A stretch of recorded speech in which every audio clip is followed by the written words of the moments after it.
Melahirkan sesar versus normal. Lahiran si kecil tentunya adalah hal yang sangat dinanti-nantikan ya Mampaps.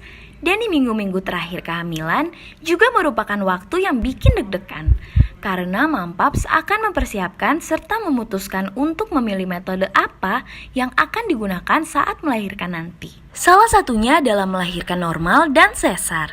Kedua metode ini sering dipertimbangkan oleh mama papa nih. Pada dasarnya, melahirkan secara normal atau sesar itu sama baiknya loh, tergantung kondisi mams dan bayi. Kedua metode tersebut memiliki manfaat dan resikonya masing-masing. Nah, untuk memudahkan mama dan papa, kali ini kita akan membahas apa sih perbedaan antara sesar dan normal, serta beberapa info menarik terkait hal tersebut. Tonton videonya sampai habis ya. Melahirkan normal. Kalau berbicara tentang proses persalinan normal atau vaginal birth, semua orang tua pasti berharap agar dapat melaluinya dengan cepat. Persalinan normal adalah melahirkan bayi secara alami melalui vagina tanpa pembedahan. Metode ini dianggap sebagai cara paling aman dan paling disarankan untuk kondisi kehamilan yang sehat ya mams. Nah, berikut ini adalah beberapa kondisi agar mams bisa melakukan persalinan normal. 1. Kepala bayi sudah turun ke rongga panggul. Pada umumnya kepala bayi masuk ke rongga panggul ketika menjelang akhir trimester ketiga atau sekitar 34 sampai ke 36 minggu. Ketika bayi sudah turun ke rongga panggul, mams akan lebih sering buang air kecil dan mams akan lebih ringan untuk bernafas karena berkurangnya tekanan bayi terhadap diafragma. Kedua, munculnya flek darah. Munculnya flek darah adalah salah satu kondisi di mana mams bisa melakukan proses persalinan secara normal. Selain posisi janin sudah masuk panggul, mams juga akan mengalami keluarnya cairan bening yang mirip seperti cairan ketuban. Selain itu, mams juga mungkin akan mengalami flek. Warna flek darah yang keluar bisa bermacam-macam mams, bisa berwarna merah muda, merah gelap, atau bahkan kecoklatan. Flek ini muncul akibat adanya pelepasan sumbat lendir yang menghalangi serviks atau pembukaan kerahim selama kehamilan. Yang ketiga, nyeri punggung. Posisi janin yang sudah semakin dekat seringkali menimbulkan rasa nyeri. Rasa nyeri di punggung ini diakibatkan karena adanya tekanan di daerah panggul dan sekitarnya. Tekanan di area jalan lahir juga seringkali membuat mams merasakan adanya dorongan ke bawah, sehingga rasanya kurang nyaman. Dorongan ini dilakukan bayi agar mempermudah bayi untuk keluar nantinya. Yang keempat, kontraksi. Ketika bayi sudah masuk panggul atau jalan lahir, rahim pun akan mulai berkontraksi. Kontraksi yang semakin kuat menandakan bahwa posisi bayi sudah semakin rendah.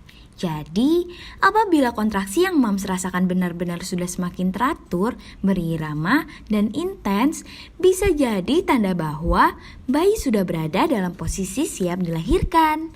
Yang kelima, pecah ketuban. Pecah ketuban juga adalah salah satu kondisi mams bisa melakukan proses persalinan secara normal. Pecahnya air ketuban menandakan selaput yang melindungi bayi sudah robek, sehingga bayi harus dilahirkan dalam waktu 24 jam. Melahirkan sesar. Proses persalinan dengan cara sesar memang menjadi pilihan terakhir untuk sebagian ibu hamil ya. Resiko komplikasi dan waktu pemulihan yang lama menjadi alasan operasi sesar jadi pilihan terakhir. Berikut ini adalah beberapa faktor kondisi mams yang harus atau wajib melakukan persalinan sesar. Pertama, preeklamsia atau tekanan darah tinggi. Preeklamsia adalah suatu kondisi yang melibatkan tekanan darah tinggi selama kehamilan. Preeklamsia dapat mencegah plasenta mendapatkan jumlah darah yang dibutuhkan dan mengurangi aliran oksigen ke bayi. Kalau mams memiliki tekanan darah tinggi selama masa kehamilan, maka besar kemungkinan dokter akan menganjurkan untuk melakukan operasi sesar mams. Yang kedua, diabetes atau kencing manis. Karena ketika mams mengalami diabetes saat hamil,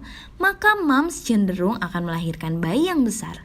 Kondisi tersebut yang akan menyulitkan untuk melakukan persalinan secara normal. Yang ketiga, posisi bayi sungsang. Ketika bayi dalam posisi sungsang, operasi sesar sering menjadi satu-satunya pilihan. Bukan hanya kondisi bayi sungsang, melahirkan sesar juga dapat dilakukan jika persalinan bayi prematur. Yang keempat, Kelahiran bayi kembar. Bayi kembar kemungkinan bisa dilahirkan secara normal, tergantung pada posisi bayi dalam rahim, berat badan bayi, dan usia kehamilan. Satu hal yang pasti, jika moms sudah diminta oleh dokter untuk melakukan operasi sesar, ada baiknya moms mengikuti apa yang dikatakan dokter, demi mencegah kematian pada ibu atau buah hati. Yang kelima, fetal distress. Fetal distress adalah suatu kondisi di mana bayi mengalami kekurangan oksigen. Kondisi ini ditandai dengan perubahan yang sudah terjadi sebelum persalinan. Misalnya, denyut jantung bayi tidak normal dan gerakan bayi yang berkurang karena adanya zat asing dalam cairan ketuban. Jangan lupa like, komen, dan subscribe biar gak ketinggalan info-info penting lainnya. Bye-bye!